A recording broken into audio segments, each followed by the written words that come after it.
서울 송파구에 살던 일가족 5명이 숨진 사건과 관련해 경찰이 이들의 돈 거래를 집중적으로 살펴보고 있습니다. 지금까지 나온 내용을 정리하면 숨진 가족 중 한 명이 수억 원의 피해를 입힌 사기 혐의로 고소를 당한 상태였고 현장에서 발견된 유서에는 가족 간 빚 문제가 언급돼 있었습니다. 송승환 기자입니다. 서울 송파구의 한 아파트입니다. 어제 오전 7시 반쯤 이곳에서 40대 여성 오모 씨가 숨진 채 발견됐습니다. 경찰은 사망 경위를 파악하기 위해 오 씨가 사는 송파구 빌라를 찾았습니다. 여기선 남편과 시어머니, 시누이 3명이 함께 숨져 있었습니다. 남편과 시누이가 각각 쓴 걸로 추정되는 유서도 발견됐습니다. 가족 간 빚 문제로 갈등이 있었다는 내용이었습니다. 오 씨는 지난 6월에 투자를 하면 수익을 내주겠다며 주변에서 2억 7천만 원을 받은 뒤 돌려주지 못했다는 내용으로 고소를 당했습니다. 시어머니의 집 보증금 등 수억 원의 돈도 빌린 걸로 파악됐습니다. 이들 가족은 상당 기간 금전적으로 어려움을 겪었던 것으로 보입니다. 집 앞엔 도시가스가 곧 끊긴다는 내용의 안내서와 연체된 카드 대금 고지서가 있었습니다. 다만 인근 주민은 이들이 화목한 가정이었다고 기억했습니다.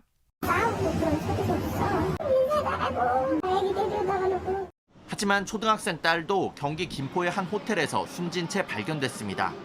오 씨는 그제 호텔에 딸과 함께 들어간 뒤 어제 혼자 나온 사실이 확인됐습니다.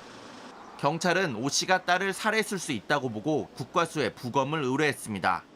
경찰은 오 씨의 휴대전화와 돈 거래 내역 등을 분석해 일가족의 구체적인 사망 원인을 파악할 계획입니다.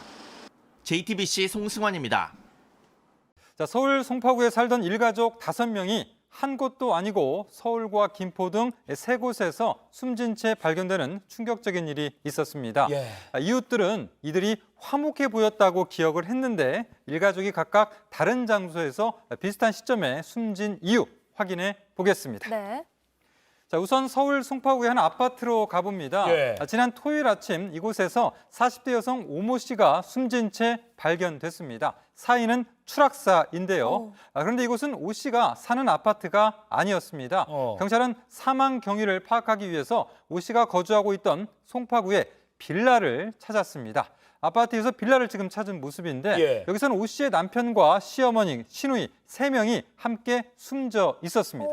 지금 장소가 2군데가 나왔어요. 지금 여기까지 나온 걸 정리해보면 서울 송파구의 한 아파트에서 40대 여성이 떨어져서 숨졌고 그곳은 자택은 아니었고요. 근데 그 떨어져 숨진 그 여성이 사는 빌라를 또 가보니까 경찰이 남편과 시어머니, 시누이 이 3명이 사망한 상태로 발견이 됐다 이거고요. 여기까지만 들어도 참 안타깝고 충격적인데 또 더 충격적인 사실이 있죠. 네, 그렇습니다. 여기서 끝이 아닌데요.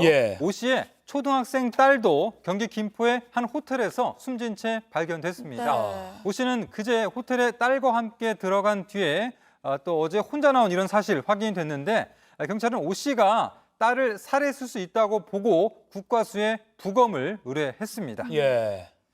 결국 오모 씨가 송파의 한 아파트 옥상에서 떨어져 숨졌다는 말씀드렸고 일가족이 살던 빌라에선 남편과 시어머니, 시누이가 숨진 채 발견이 됐습니다.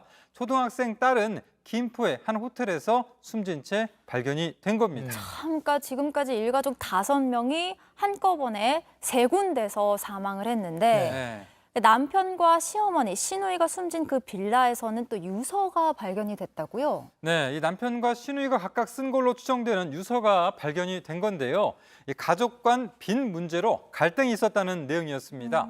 오 씨는 지난 6월에 투자를 하면 수익을 내주겠다면서 지인 3명에게 2억 7천만 원을 받은 뒤 돌려주지 못했다는 내용으로 고소를 당했습니다. 오 씨가 한 차례 경찰 소환 조사에 불응했고 추가 소환이 예정되는 가운데 극단적 선택을 한 것으로 알려졌습니다. 이 밖에도 오 씨는 시어머니의 집 보증금 등 수억 원의 돈도 빌린 걸로 파악됐습니다. 그러니까 결국 금전 문제일 가능성이 있는 건데 근데 이웃들이 또 평소 이 가정이 화목했다 이렇게 얘기를 했다고 하더라고요. 네, 이 가족들이 살던 빌라 주변의 이웃들은 평소 화목해 보였던 가족의 비보에 안타까움을 전했는데요. 젊은 부부가 주말마다 아이와 함께 놀러 다니는 걸 보고 사이가 굉장히 좋다라고 생각했다 이렇게 전했습니다. 들어보시죠.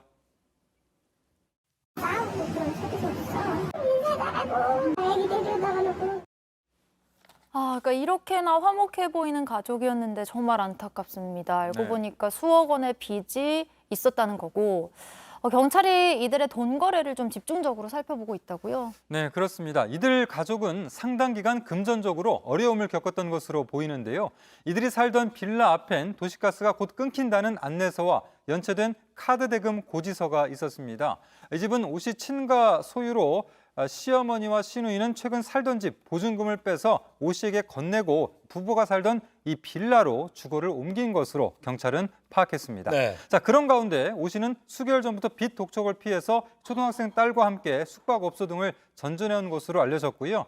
시누이는 사망 며칠 전에 주민센터를 찾아가서 기초생활급여를 받을 수 있는지 상담한 것으로도 알려졌습니다. 그러니까 지금 경찰이 이제 살아생전의 행적들을 역으로 좀 추적하고 있는 과정이다. 아까 말한 대로 수개월 전부터 빚 독촉을 피해서 초등학생 딸과 숙박업소를 전전했다. 또 시누이는 주민센터를 찾아서 기초수급이 가능하냐를 물었다. 이런 정황들이 모르겠습니다. 그때 누군가 좀 도와줄 수 있는 사람이 있었으면 좋았겠다라는 뒤늦은 그냥 안타까운 마음도 드는데 경찰은 일단은 외부 침입 등 범죄와 관련된 흔적은 발견되지 않았다고 밝혔는데요. 앞으로 이 오 씨의 휴대전화와 돈 거래 내역 등을 분석하고 시신을 부검해서 이들의 구체적인 사망 원인을 파악할 계획입니다.